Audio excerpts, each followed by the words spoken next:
I was never interested in women and didn't want to get married. But my mom insisted that I marry you. But now that she's gone, I don't even need a wife anymore. David hurled such insults at me, his wife. It was the day he returned from his business trip. A photo fell out of David's wallet. In the picture, David was with a woman in her 30s and a small boy, all smiling happily. It looked like a family photo. Folded with the photo was a piece of paper. It was a divorce paper, already signed by David. Moreover, David's name was already filled in. So he wants to divorce me and marry this woman? I decided to consult with my relatives, Tom and Laura. When I asked them what to do from now on, they came up with a proposal. While David was away for a week, I quickly submitted the divorce papers and carried out Laura's plan. Now I wondered how David would react when he returned to find our home completely changed. My name is Emily, and I'm a 45-year-old homemaker. I've been married into a prestigious family for over 20 years, but we don't have any children. The reason is that my husband, David, is the only son his parents had when they were older, and he likes to be the center of attention and dislikes kids. That said, from what I've seen, his parents are both good people and didn't seem to spoil him. It's just that David grew up with a possessive nature. I met David through a formal introduction. My first impression of him was that he didn't seem interested in women. Is this guy really serious about getting married? Looking at David, I hesitated about the marriage, thinking it was a rare, formal match even for that time. However, his mother, Mary, was an old acquaintance of my mom, and I had met her several times as a child. Mary, who seemed kind and gentle, really liked me.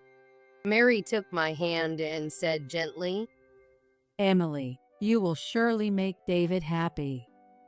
That one sentence moved my heart. If he was raised by such a kind mother, he must be a good person. Thinking that, I decided to go through with the marriage. After we got married, we moved in with David's parents. But 2 years later, his father passed away in his 60s. Mary, deeply saddened, soon fell ill and required care. David, busy with his duties as the company president, left most of Mary's care to me with the help of a caregiver. 20 years later, despite my best efforts, Mary quietly passed away.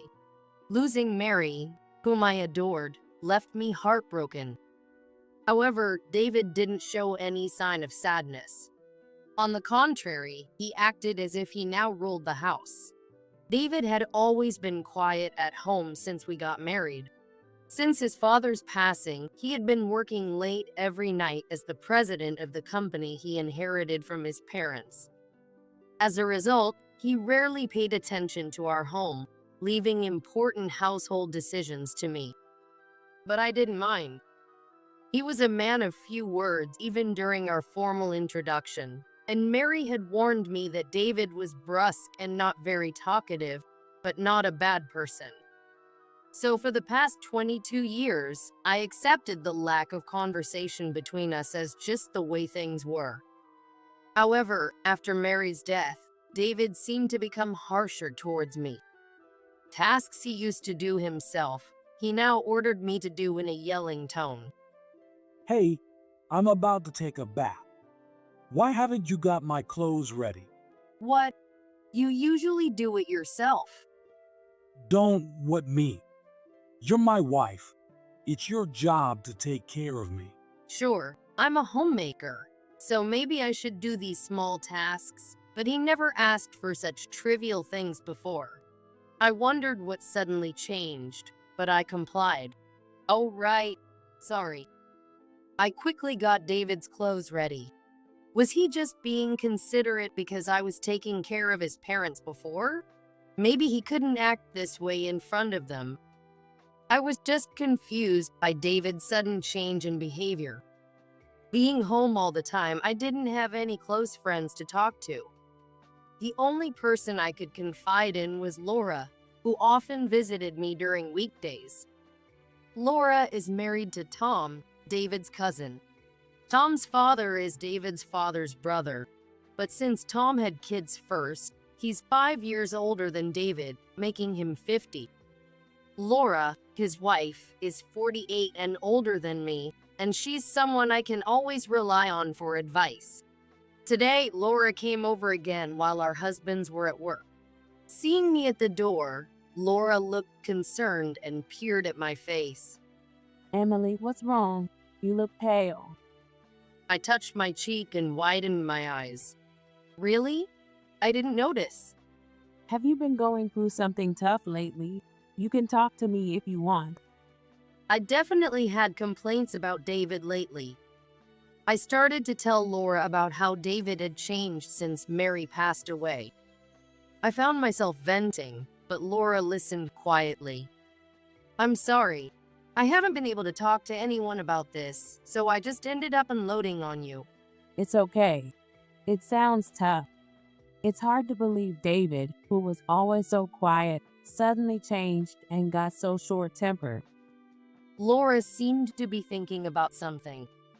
Her husband, Tom, is the vice president at David's company, and he often talks about work at home. Maybe Laura was recalling some stories about David at work. Then she looked at me as if she had an idea. David.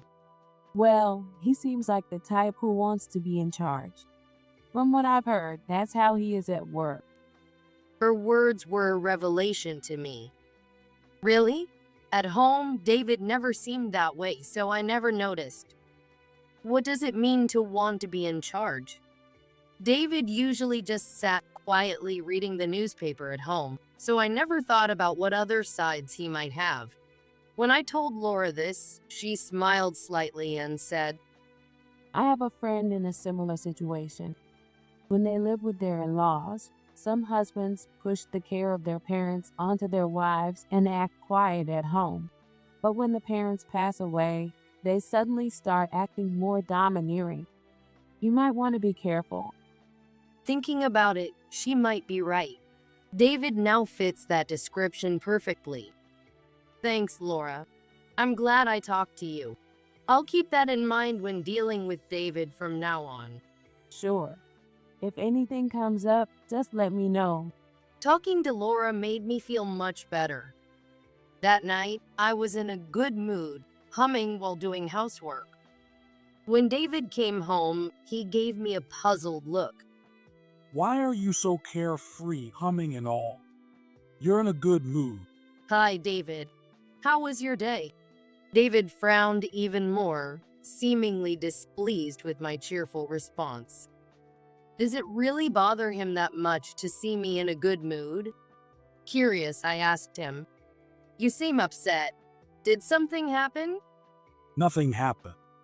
I just get annoyed seeing you looking so carefree while doing housework. What? Why? I couldn't understand what he was saying. Is he really bothered by me doing housework as a homemaker for the past 22 years? Then David muttered something under his breath that left me speechless. You're useless now that we don't have kids, and you don't have to do any caregiving. So, he thought I was enjoying myself now that I wasn't caring for Mary anymore. We don't have kids because David didn't want them. I didn't know how to respond. If I said the wrong thing, it would only make things worse. I decided to take a deep breath and stay calm. Well, since I have more free time now, maybe I should look for a job. Hey, let me be clear. You're not allowed to take some part-time job around here. It would look bad for the wife of a wealthy household to be working part-time. David indeed started acting all high and mighty as soon as Mary passed away, just like Laura said. Moreover, he clearly wanted to show that he believed he was above everyone else. I realized once again that men really do seem to think they're number one when their parents are no longer around. If part-time is not okay, maybe I should look for a full-time position. I was about to say this, but then worried whether I could suddenly handle a full-time job after not working for 22 years. Seeing me hesitate, David started to berate me. I was never interested in women and didn't want to get married, but my mom insisted that I marry you. But now that she's gone, I don't even need a wife anymore. What? That's... Well, even the arranged marriage was just for appearances, since I was the next president. David took advantage of my silence to say whatever he wanted. This was beyond just acting high and mighty. Thinking about my future with David made me anxious, so I asked, "Does this mean you want me to leave?" No, I didn't say that. Anyway, I'm going on a business trip for a week starting tomorrow. Use that time to figure out what you can do. Why does David always have to speak so arrogantly? It's useless to argue with him. During the week David was away, I spent my time feeling uneasy. I even thought about divorcing him and going back to my mom. But I lacked the confidence to live on my own after the divorce. My mom raised me by herself, so I can't burden her now. While I was thinking this, my phone rang. Seeing it was my mom calling, I answered immediately. Emily, it's been a while. How have you been? I'm fine. Hearing my mom's voice after so long lifted my spirits a bit. My mom is currently working far away, making it hard to visit often. That's why she couldn't attend Mary's funeral. Mom and Mary were old friends, and she regretted not being able to attend. But now that her work has settled down, she'll be coming back soon. The thought of seeing my mom soon made me happy. I can't wait to see you, Mom. I'm looking forward to it. Me too. When I come back, I need to properly apologize to Mary. I'm really sorry I couldn't attend her funeral. There was a deep reason why my mom felt so strongly about Mary. Anyway, I decided to look forward to the day Mom comes back, and even after finishing the call, I still felt uplifted. Just then, David returned from his business trip. It was much later than planned, already past midnight. He had clearly been drinking and was stumbling around.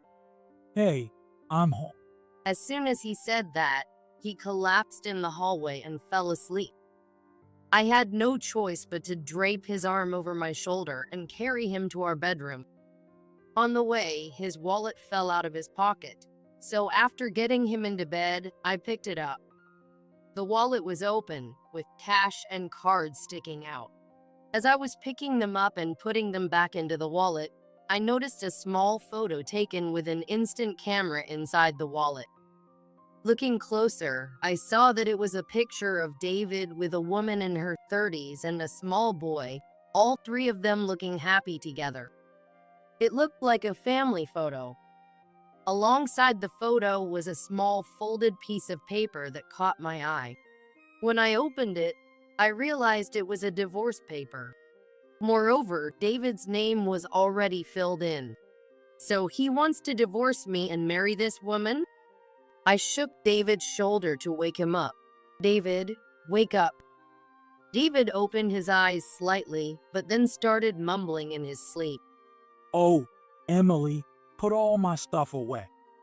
What? Put everything away. Maybe he means the stuff from his trip, but he doesn't have that much luggage. At the hotel where he stayed, he could have his clothes clean, so he didn't have much to bring back. Maybe he was planning to leave this house after our divorce. But if that happened, I would become the head of the household. This house has been passed down through David's family for generations, so I can't make decisions about it on my own. The next morning, I decided to call Tom's house, the nearest relative. It was Sunday, so Tom was home, but Laura answered the phone. Hello, Laura. I'm sorry for calling so early. I need to talk while David is still asleep. It's okay. Mornings are fine. But it seems like something happened, right? I explained about the photo and divorce paper in David's wallet and how he told me to put all his stuff away. Laura, discussing with Tom, who was beside her, tried to come up with some good ideas to help. At that moment, I heard Tom's voice on the other end of the phone. A week-long business trip? Tom's curious tone made me wonder too. Laura, can you put Tom on the phone? When I asked Laura, Tom quickly took the phone. Hello. What's this about David being on a week-long business trip? Well, David often says he's on long business trips and is away from home for a week at a time. David's never had a business trip that long. At most, it's been 1 or 2 nights. Tom's words struck a chord with me. A fake long business trip, the photo with an unfamiliar woman and child. When I mentioned this, Tom seemed to realize something. Could it be? Emily, do you have that photo with you right now? Yes, I do. Can you send a picture of it to either my or Laura's phone? I quickly took a photo with my phone and sent it to Laura. After seeing the image, Tom told me, This woman, she's Emma. She used to work at our company. I knew it. "What do you mean, Tom?" I asked, and Tom sounded a bit uneasy. Well, this Emma was our office clerk until 2 years ago, but Tom explained that there had been rumors in the company about Emma having an affair with David, the president. She quit 2 years ago, and some employees speculated that she was pregnant at the time. If the child was conceived at that time, his age would match the child in the photo. If this is true, it's highly likely that David is the father. Was David visiting them while pretending to be on long business trips? Tom handed the phone back to Laura, thinking it would be better for women to discuss infidelity. Emily, are you okay? Stay strong. By the way, I have an idea. Laura gave me some advice on what to do next. She and Tom had already discussed matters regarding our house. Since Laura and I talked about everything regularly, our conversation flowed smoothly. "Thank you, Laura. David will be away for a week starting the day after tomorrow, so I'll put the plan into action then." Yes, David would be gone for a week on his fake business trip starting the day after tomorrow. It was perfect timing for me, because my mom would be back in 3 days. I emailed my mom about David and Laura's suggestions. The next day, I started preparing David's luggage for his fake business trip starting the following day. Seeing this, David looked impressed. Wow, you can do it if you try. It would be great if you could always do things like this without being told. David didn't seem to remember what he said that night, likely because he was drunk. "Oh, I forgot to mention, my mom is coming back the day after tomorrow. You won't be here since you'll be on your trip, but I'll pass along your regards." Oh, really? Your mom who had to go work far away. She even showed up to our wedding in such shabby clothes, looking so poor. David always insults my mom like that. She wasn't working away. He just assumed we were a poor family because I was raised by a single mother. I don't bother correcting him anymore. The next morning, David left our house. I immediately started following Laura's plan. The next day, just before noon, my mom arrived at our house. Laura, who wanted to see my mom, came over too, and the three of us decided to go out for lunch. Even though my mom was visiting, she was busy with her work and could only stay for today. She had to leave again tonight. I read your email. You've been through a lot, but the house is so tidy now. Yes, I'm sorry. Since you just got back, there's nothing at home, so we have to eat out. Did you take care of my arrangements? Yes, everything is set. It was last minute, so I couldn't arrange to go with you, but I'm always waiting for you at my place. She handed me a plane ticket. That's great, Emily. Looks like everything will go smoothly now. I can't wait to see David's reaction when he gets back. Yes, it's all thanks to you, Laura. I wouldn't have known what to do on my own. I felt grateful to have such a strong ally in Laura. And I was lucky that my mom returned at the perfect time.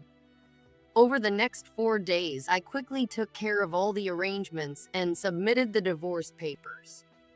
Then I left with the plane ticket my mom had given me. At dawn, I looked at my phone and noticed dozens of missed calls. As expected, they were all from David. I figured he'd call again, and soon enough, my phone rang. Hey, why didn't you answer the phone? I just woke up. What? It's already past noon here. David said that, but where I was, it was still early morning. Well, that doesn't matter. More importantly, I came home to find the house completely empty. Where did you take all my stuff? Oh, you told me to put all my stuff away. So, I threw everything out. What? When did I ever say that? David must not remember at all because he was drunk at the time. He then asked another question. And also, the car is gone. Did you take it? Where are you anyway? I'm in France at my mom's place. David was stunned into silence after my response. Since he didn't say anything back, I continued. Oh, about the car, I sold it before the move. And the house, I've sold it too, so you need to leave soon. What? Wait a minute. First of all, there's no way your mom is in France. Lying won't help. Come back immediately. David didn't know anything. He didn't know that my mom had successfully started an apparel brand in France. By the way, the shabby clothes he mentioned my mom wore to our wedding were from her own brand. David, who knew nothing about brands, thought they looked poor. Looking back, David had never been involved in any of the family discussions before our marriage. That's why he just assumed my mom was working far away. Mary had been a regular customer at my mom's store back when she was still in the US. That's why my mom and Mary were old friends, and I had known Mary since I was little. When I explained all this, David suddenly burst out laughing. Are you stupid? I get it about your mom, but this house has been in my family for generations. I'm the head of this house now, so there's no way you could have sold it without my permission. I figured he'd say something like that. I sighed. It seems you didn't know something important. What are you talking about? Mary had left a notarized will stating that the house and land would be inherited by me for my 20 years of caregiving. Mary understood. Even though David inherited the company his father left, he was such an unreliable president that all the important work was entrusted to Tom, the vice president. And David, who did nothing at home, left even the car purchases up to me. That's why I bought the car in my name. David has not fulfilled his role as a leader in both the family and the company. That's why Mary, concerned about me after her passing, entrusted everything about the house to me. Tom and Laura had also agreed to this at the family meeting. David was present at the meeting, but he didn't listen at all, so he understood nothing. That's the situation. And by the way, your fake long business trips have already been exposed. You were visiting that woman, Emma, weren't you? David's face changed the moment I mentioned Emma's name. I continued, as if to deliver the final blow. Emma's child is yours, isn't it? There were plenty of rumors about you two at your office. Tom is looking into it from the company's list of former employees. By law, they have to keep employment records for 3 years, right? David didn't say anything in response. It seemed like he really left everything about the company to Tom. He would go directly to Emma and confirm the facts. David, resigned to the situation, murmured in a faint voice. Just come back once, please. I want to talk things over with you, Emily. After all, we're still married. Oh, we're not married anymore. The signed divorce papers you brought back from your fake trip, I signed them too and submitted them. What? David shouted louder than ever in shock when I told him I had filed the divorce papers. Why did you do that? That was just to calm Emma down because she kept pestering me about when I get divorced. I never intended to divorce you. How could he have a child with another woman and not want a divorce? Knowing David, it's probably all about appearances. David wanted to keep up appearances by staying married to me while also keeping Emma happy. But I won't be manipulated by such thoughts anymore. Anyway, I still need to finalize the house sale and handle the division of assets. So, I'll return to the US once for that. We'll talk then. With that, I hung up the phone. A month later, I returned to the US to take care of various matters. Since the house was sold, we gathered at Tom's place. David was there, and to my surprise, so were Emma and her son Bob. Apparently, David was now living with Emma. Emma, holding Bob, looked at me with a frightened expression. Well, I never intended to take David away. He forced himself on me, and now I'm busy raising our child. I can't pay any alimony. Emma seemed like a timid woman. That being said, she was desperately defending herself even before I had said anything. There's no need to be so scared. I won't ask you for alimony, David. You'll be the one paying it. David's eyes widened as I pointed at him. That's the same thing. If you take money from me, Emma and Bob's lives will become difficult. Apparently, they had done a paternity test, confirming that Bob was indeed David's child. Well, you cheated, so it's inevitable. Now you two just need to do your best. It looks like David will have to start job hunting too. David and Emma froze at my words. In fact, rumors had spread throughout the company that David's affair at work had resulted in a child and led to our divorce. As a result, a meeting was held without informing David, and it was decided that he would resign and Tom, the vice president, would become the new president.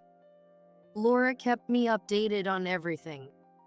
After I explained everything to David, Tom put a hand on his shoulder.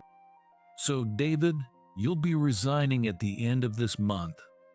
David's eyes widened in shock, and he stood there motionless. Emma, holding Bob, started crying. I felt sorry for Bob, but from now on, David and Emma would have to support him as his parents. A while later, I received an email from David. According to the email, after losing his job, David was being supported by Emma working part-time. However, despite this, David didn't help with childcare at all. Unable to bear it any longer, Emma left Bob with her parents. With just the two of them, David's verbal abuse towards Emma only intensified. It was clear as day that if David said the same horrible things to timid Emma as he did to me, it would have a disastrous effect. Emma ended up crying and returning to her parents, never coming back. As a result, David fell into poverty and emailed me saying he didn't know what to do. When I didn't reply, he called. Emily, why are you ignoring me? It's all your fault for throwing everything away. I have no money, no job. What am I supposed to do now? Even though he paid alimony, he should have received his share from selling the house and land. Knowing David, he probably squandered it all due to his lack of financial sense. As David kept throwing his selfish complaints at me, I decided to respond in kind. You're acting like the victim. I was forced into a marriage just for appearances and wasted my life. I could have married someone better. How are you going to make up for my lost life? Of course, I didn't mean any of it. But David seemed to take it seriously and was at a loss for words. Enough. He said and hung up the phone. David has shown no remorse about his actions at work or home. It's likely that he will continue struggling to find a job and remain in poverty. I told David that I felt my life was wasted, but in truth, I believe no experience is ever truly wasted. Despite everything, I'm now living happily in France with my mom, studying French. I am aiming to use my 20 years of caregiving experience to pursue a career in caregiving here. This is because there are many care facilities in France. Though my mom, who just turned 70, is still healthy and working, I intend to take care of her in the future. But when I mention this, she pouts slightly and says, I'm still going strong. I probably won't need caregiving as long as I'm alive. Seeing my mom's determination makes me feel both proud and fond of her. She just lives the way she wants to live. To me, my mom is a lifelong role model as a woman.